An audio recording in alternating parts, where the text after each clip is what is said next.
Hey guys, Freddy here. Welcome back to another Retro RPG. The end of another week, the end of another poll. We've got a very confident win for the Palladium fantasy role-playing game. Now this will be a PDF review, so we'll be going over to the computer desktop in a wee second and having a look at that. And as usual, I'll be back at the end of the video with some other channel-related stuff, some other poll-related stuff. But before I do that, I'd like to take a moment to talk about my patrons, who are wonderful, wonderful people whose generosity makes all of this happen. So their efforts are very much appreciated.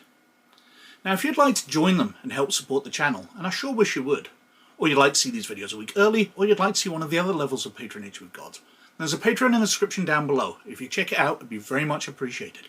But anyway, let's have a look at the Palladium fantasy role-playing game. So, this is the Palladium role-playing game, which came out from Palladium Games, funny enough, in 1983. Although we'll be looking through the revised edition, which came out in 1984, and in fact we're looking through the 12th printing of the revised edition from 1994, but a second edition came out in 1996, and we won't be looking at that at all. Now obviously, with the original edition only coming out for 1 year, and then the revised edition being the current version for 12 years, it's the far more common version of the first edition. Now when this came out, it was considered very similar to Advanced Dungeons & Dragons and RuneQuest, both of which were very popular at the time. And I can see those elements. You choose your race, you choose your class, very sort of similar setup, level-based, etc. But I see the Palladium role-playing game as having more in common with Tunnels and Trolls, actually, as it's fantasy but done in a fun way. Whereas in Dungeons & Dragons and RuneQuest to a lesser degree, it's a very, very serious world. And you're making up stories and coming up with world-saving things. Whereas Palladium is a lot more freewheeling and fast and fun, and a bit more crazy. I do have my criticisms of the way the rulebook's laid out, but I have played this and had loads and loads of fun. It was just a bit strange and weird. One of the things I remember about playing it was, out of the group of characters we had, no more than 2 spoke a single language. So we had to relay messages around the group through people. You know, the Dwarf happened to speak Elvish, so he could communicate with the Elf, and the Goblin spoke Orcish and Dwarvish, so he would translate for the Wolfen character, who also spoke Orcish as one of his languages, and it was a crazy setup of languages, but we would relay messages around, because there wasn't a single language we could all communicate in. And that kind of led to the feeling of it. So it's perhaps a very personal thing to me and my group, especially the way that one of the players played a Goblin character who... They're very small characters. He carried a massive warhammer, and his attack was to hit people in the groin from below. We didn't take it seriously. We had a load of fun, and I've had many pleasant memories of this game. But anyway, there's no text on the back cover, and we'll see it when we eventually get to it. So we'll just start flicking through. So the layout looks a lot like other Palladium games, especially Rifts. We start off with an introduction, a how to play section. We're getting straight into things, determining attributes, attribute bonus charts, racial attribute charts, and we've got a group picture of the races. As I said, one of the players played a Goblin. The Goblin's this little character down here with the big warhammer. And you can see he's kind of up to people's midriffs. Dangerous. Now, one of the weird things about the layout of this is that we're on the races section, but the actual races don't come till way, way later in the book. And when we go through classes, they're not in one section either. I can see why they've laid the book out as they do. So when you're looking up Wizard, the Wizard is with all the wizardly magic and wizardly spells. So everything for the Wizard is in one place. But that's not the same place as the rest of the classes. So it kind of makes sense, but I don't like it at its heart. I think it's very scattered. Anyway, carrying on through, we've got identification of the different races, racial prejudice, a historical overworld of the world. We talk about hit points. We've got optional modifiers, social backgrounds. We've got insanity tables, including various phobias. We've got the alignments. Experience points. we've got the Occupational Character Classes. Now these are basically the classes as they are in Rifts. These are what you can choose to be when you're human, but in Palladium Fantasy you can be any race. So, OCC and elective skills. What elective skills are? Elective skills tables. Carrying on through these tables, secondary skills, secondary skill tables, and then we're on to the first ones. We've got men-at-arms, so the warrior class. We've got mercenary fighters. We've got soldiers, longbowmen, knights, paladins, spelt with 2 L's like Palladium is, but to me it's the wrong spelling. Not just because of Dungeons and Dragons, although that's obviously been a big influence in me. I'm Scottish. I was brought up watching a kids show on a Sunday called Glenn Michael's Cartoon Cavalcade, and he had a magical lamp as a sidekick who was called Paladin with 1 L. So that's where I learned to spell it. I don't know if there's a set one somewhere else. Anyway, rangers, thieves. Lots of stuff about thieves there. We've got assassins, and then we've got various optional OCCs. And I do like this. I really like the way that you can create a character who is something rather than just a hero. We've got a peasant, farmer, stable hands, squires, scholars, merchants, noblemen. So we've got those things we can have in addition. If you're wanting to be a warrior who is also a nobleman, you can swap between them. We've got the rules for the combat system here. Obviously we'll be doing a rules breakdown, we'll go through those. We've got armour. And then again, something I absolutely adore about Palladium Fantasy is we've got the weapons with an image of every single weapon just laid out. I really like the way this is done. So you can look up what a short spear is, what a long spear is, and see the difference at a glance. Absolutely brilliant. Wish they'd done that for all the armours as well, but obviously you can't just lay a piece of armour out. You need a much larger image. We've got kobold manufactured items, non-magical ones, dwarven manufactured ones, superior. We've got large shopping lists of various everything you can get, different animals, etc. And then we're onto a separate section where we're onto magic, and we've got the wizard, so the wizard OCC. We've got spell magic, elemental spells, other methods of gaining spell magic. We've got scrolls, circles. We've got combat, wizards and weapons. Mage combat between wizards. The actual details of the wizard OCC itself. Spell descriptions. So we've got a long section here. We're going through various spells. The Carpet of Adhesion, Immobilize, Invisibility, Swim as a Fish, Commune with the Dead. You can guess most of these. Words at Truth. At level 4 you've got Diminish Others, Familial Link. Level 5 you've got Induce Epilepsy, Mute, Strength of Utgard. Level 6, Level 7, Level 8. Level 9, the lists are obviously getting a lot shorter as the magic gets really, really powerful. Level 11, and then Spells of Legend. Then we're on to Warlocks, and we've got the details about those. How they cast spells, the Warlock OCC. Elemental spell descriptions, so different spells for them. These seem a lot shorter than the wizard spells, but there's a lot more of them because we've got the different elements. So fire elemental magic, keep them flicking through. And then we're on to witches. So the minor pact spell casting. What we got? Greater familiars. Then we're on to the Diabolist, with different rune symbols, ward symbols, conditions and use of different abilities. We've got mystic symbols here, the Diabolist and circle magic. We've got the Summoner, showing them summoning up a Balrog demon. Protection circles, lots of what I would consider fairly satanic-looking symbols, and I'm very surprised that Palladium Games didn't, or Palladium role-playing game, Palladium Fantasy, didn't get targeted more in the Satanic Panic. Because while Dungeons & Dragons doesn't have many of these symbols in them, this is full of them. Anyway, we've got Circles of Power, Power Circles, the Summoner OCC, the Mind Mage, we've got Psionics, different abilities, basically spell-like. the Alchemist OCC. You can see that the classes are really spread out here. So now we're on to priests and priestesses,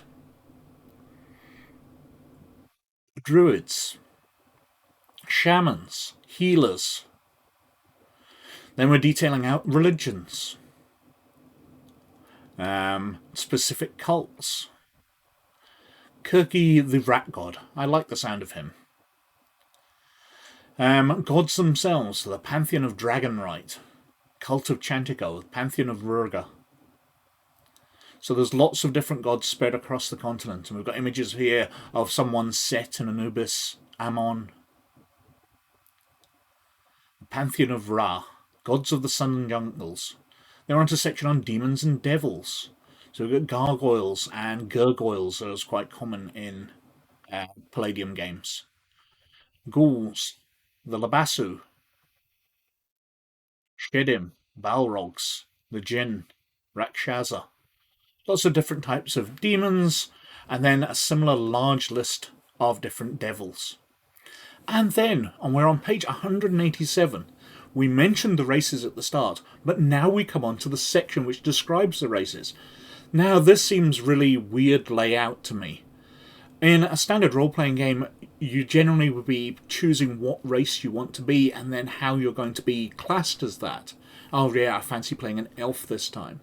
So you're wanting to look at that fairly early on. But this is put right towards the back of the book. We're on page 187 out of 276 pages. Anyway, we've got description of humans. The Wolfen, who are these big werewolf-like men. And we've got elves, we've got dwarves, we've got gnomes, troglodytes, which are described as a gentle race of subterranean humanoids, similar in habit to dwarves and kobolds. We've got kobolds, which I find amusing because it says kobolds are the uglier cousins to goblins. We look at a picture here of the kobold, and he looks a bit ugly, and then we've got goblins, which look absolutely grotesque. So these are uglier than them? Okay, fair enough. Anyway, we've got goblins. We've got cobblers, who are smaller versions of goblins. Orcs and changelings, who are shapeshifters. We've got ogres, trolls. And then we're on to a section about dragons. And there are lots and lots of dragons in here, so we've got talking about their breath weapons, serpents of the wind, mighty woolly dragons, night stalkers, basilisks, seven-headed hydras. Lots of lovely artwork. Thunder lizards, Kukulin, ice dragons, great horned dragons, fire dragons, cockatrices, known dragon domains, showing where they live on the map of the Palladium fantasy world. Then we've got elementals, showing the 4 types of elemental there, a brief section. A large section on angels, of a whole 1 page, with no images. I find that very strange that we get pages and pages of demons, but just 1 page on angels. Anyway, fairy lore. We go through different types of fairy. Palladium fantasy does seem to be a lot more fairy-based than standard Tolkien-type fantasy. There's lots of smaller creatures fluttering around. Anyway, we've got the various fairies, pixies, leprechauns, brownies, sprites, spriggans, nymphs, bogies, toadstools. We've got a puck, satyrs, mermaids, merrow. We've got various creatures of magic, minotaurs, spectres, a large monster manual type thing, bugbears, different types of giants, different ordinary animals, so songbirds, game birds, grizzly bears, different types of horses, spiders. We've got the map of the known world, with different sea trade routes, notes about the Palladium world, the Western Empire, Yin Sloth jungles, an image which we will see again later, I believe. We've got different illustrations of the coins, detailed about Jasidi. Then we've got the GM section. So it's an adventure, the Tombs of Gersidi. So it talks you through the ground level, the first level, the second level, third level, summary of the different monsters in it, magical items, a map showing how you find it, the map of the ground level, first level, second level, third level, and then we're on to the index. Adverts for the Compendium of Weapons, Armour and Castles, some Rifts books including Triax and the NGR, Pantheons of the Megaverse, Wormwood, and then an image, as I said, I think that's the same one from earlier, but colourised, and only 2 colour, but I think it's very, very effective, with a red dragon breathing down on the warrior, holding off the fire with his shield. So, Palladium Fantasy. I think it's a lot of fun. I've really, really enjoyed playing it in the past, and the rule system is pretty solid. It's the same one you see in Rifts. There's not a lot of difference, but as I said, we'll do a rules breakdown and go through it in detail how it works. But the game itself, you can choose all these classes, you can choose all these races, you can come up with something really quite interesting to play. And then the world is just kind of fun. It's not totally serious. There's not all these massive threats where empires are going to fall. You're just going out and fighting monsters and having a fun game. That's what I like about this. It's just throwing around your imagination, coming up with a silly character, fighting some fairly silly monsters at times, and having a load of fun. So that was the Palladium Fantasy role-playing game, and that won the poll this week with a massive 39% of the vote. Way ahead of everything else, because in second place was the Advanced Dungeons & Dragons Dungeon Master's Guide from TSR in 1979, which came on 30%. Behind that was Cthulhu Tech from Black Sky Studios in 2007, which got 20%. It will win one day. I will get the chance to show off this book, but not this week. And coming out way back behind was the Infantry Weapons of the World for Twilight 2000, which came out in 1991, which came in on only 11%. Which is sad. I'd love to go over some Twilight 2000 again, which is why we're going over to a Retro Adventures poll, and in the poll there is Pirates of the Vistula for Twilight 2000, Games Designers Workshop, and it came out in 1985. Now, I know little about this adventure, but what I do know about Twilight 2000 adventures is they tended to be open world. There were fantastic things where you got an entire region and so many different ways of approaching the problem that each adventure was actually a brilliant source book in its own right as well. So we shall see if this one wins, if it's the same thing. We've also got Hot Rods of the Gods for the Ghostbusters role-playing game. It came out in 1986. Now, this is the final of the original Ghostbusters adventures. They later brought out Ghostbusters International, or GBI, and it had its own adventures. The original batch of adventures, this will be the final one I've got to cover. So I'm very keen for it to win, so I can get those out of the way and have covered everything for the original Ghostbusters game. That'd be fantastic. And I can move on to Ghostbusters International in the future at some point. After that, we've got The Lost City for Dungeons & Dragons. It came out from TSR in 1982. Now, this is the oldest adventure I haven't covered from TSR yet. I've covered all their older stuff. So, as we move through the ages, we get to see how writing adventures changed, and I'd love to have a look at this one and see if it's an improvement over other adventures around about that era. By that time, they were getting very advanced and very, very similar to modern adventures. And finally, we've got Tales from the Ether for Space 1889, which came out from Games Designers Workshop in 1989. Now, this is a book of a number of short adventures set across the solar system of that steampunk game. So there's one on Earth, there's one on a satellite around Earth, there's one on the Moon, I believe, Mars, Venus, and Mercury. It covers a whole range of different environments, fleshing out much of that and giving you the tone of all of these places. So it'd be wonderful to have a look through it. It's been too long since I've covered any Space 1889, which was an absolutely brilliant game.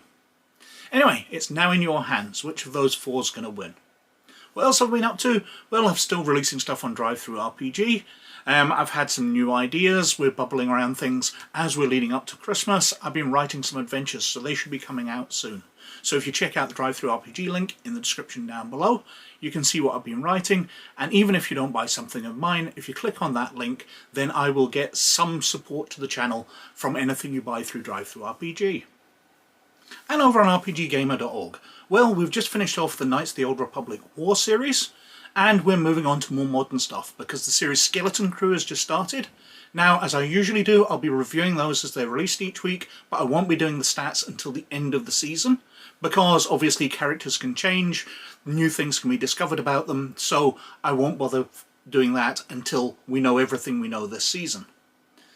And in between those, I'll be catching up on the Young Jedi Adventures series. So I'll be doing them, reviewing them and statting them as we move through the season, and by the time we get to the end of the 20 or so, I think, episodes which are out, we'll be in January, and there's another 20 episodes due to come out very soon, so we will carry on right through all 50 of those, interweaving it with anything new that comes out. Anyway, as usual, I think I've been wittering on for quite long enough, so thank you very much for watching. As always, most of all, you look after yourselves. I'll catch you later. Bye now.